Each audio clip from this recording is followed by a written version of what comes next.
विश्व के कोने कोने में यूट्यूब के माध्यम से हमसे गुरु मंत्र लेके अनेक साधनाएं सीखने वाले मेरे प्रिय शिष्यों, सज्जन और सुन्नारियों, आज मैं आपको छिन्न मस्तका देवी के विषय में बताऊंगा।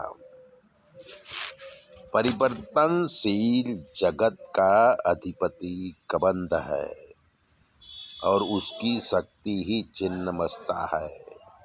विश्व की वृद्धि ह्रास तो सदैव होती रहती है। जब ह्रास की मात्रा कम और विकास की मात्रा अधिक होती है, तब भुवनेश्वरी का प्रागट्य होता है।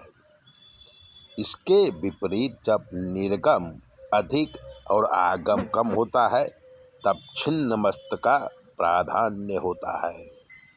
भगवती छिन्न मस्तका स्वरूप अत्यंत ही गोपनीय है।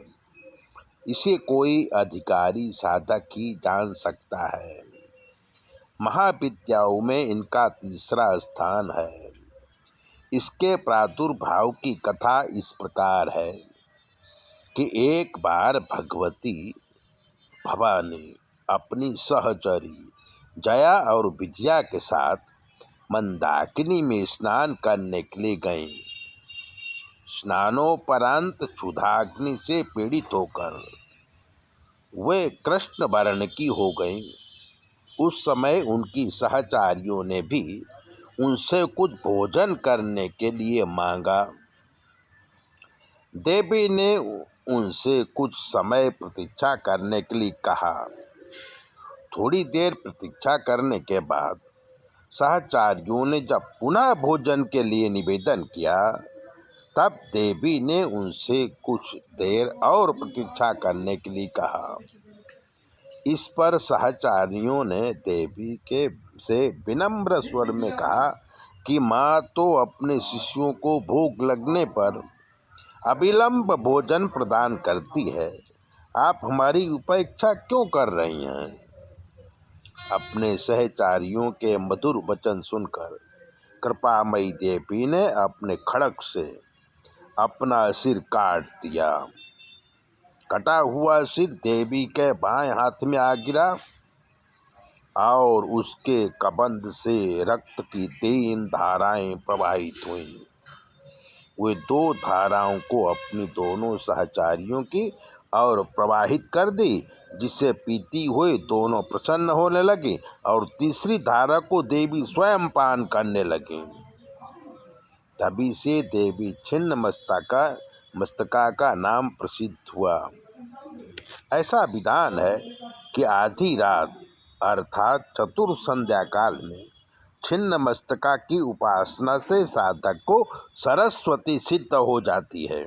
शत्रु विजय, समूह स्तंभन, राज्य प्राप्ति और दुर्लभ मोक्ष प्राप्ति के लिए छिन्न मस्तका की उपासना अमोघ है। छिन्न मस्तका का आध्यात्मिक स्वरूप अत्यंत महत्वपूर्ण है। छिन्न यज्ञ शीर्ष को प्रतीक ये देवी श्वेत कमल पीठ पर खड़ी हैं। दिशाएं ही इनका वस्त्र हैं। इनकी नाभि में योनि चक्र है।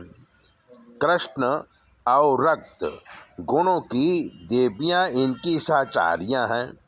ये अपना शीश काटकर भी जीवित हैं।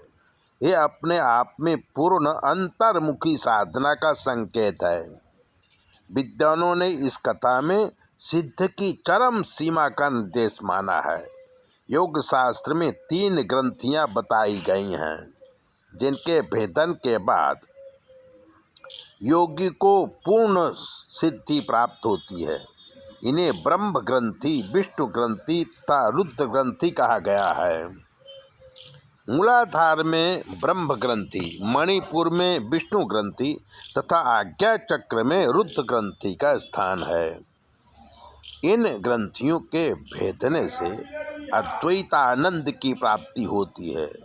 योगियों का ऐसा अनुभव है कि मणिपुर चक्र के नीचे की नाड़ियों ही काम और रति का मूल है।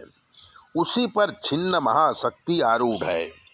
इसका ऊर्ध्व प्रवाह होने का रुद्र ग्रंथि का भेदन होता है। छिन्नमस्तका वज्र वैरोचनी नाम शाक्तों, बौद्धों तथा जैनों में समान रूप से प्रचलित है। देवी के दोनों सहचारियां रजोगुण तथा तमोगुण के प्रतीक हैं। कमल विश्व प्रपंच है और कामरति चिदानंद की स्थूल रुचि है। बृहदारण्यक की अश्वशीर विद्या, शास्त्रों की हयग्रीव विद्या तथा गणपत्यों के छिन्न शीर्ष गणपति का रहस्य भी छिन्न मस्तका से ही संबंधित है। हिरण्यकश्यपु, वैरोचन आदि छिन्न मस्तके के उपासक थे, इसीलिए इन्हें वज्र वैरोचनी कहा गया है। वैरोचन अग्नि को कहते हैं। अग्नि के स्थान मणिपुर में छिन्न मस्त का ध्यान किया जाता है और जो वज्रा नाड़ी में इनका प्रवाह होने से इन्हें वज्र वैरोचनिया कहते हैं। क्षीर भैरव तंत्र में कहा गया है कि इनकी आराधना से साधक जीव भाव से मुक्त होकर शिव भाव को प्राप्त करता है। ऐसी ही गुप्त बातें जानने के लिए चैनल को सब्सक्राइब कर दीजिए, लाइक कर दीजिए। अगर आपको ज्योतिष दिखाना है तो 9825200108 पर फ़ोन करिए। हम आपको बताएंगे कि आपके जीवन में क्या कमी है और आपको क्या करना है। चैनल सब्सक्राइबर जरूर करें।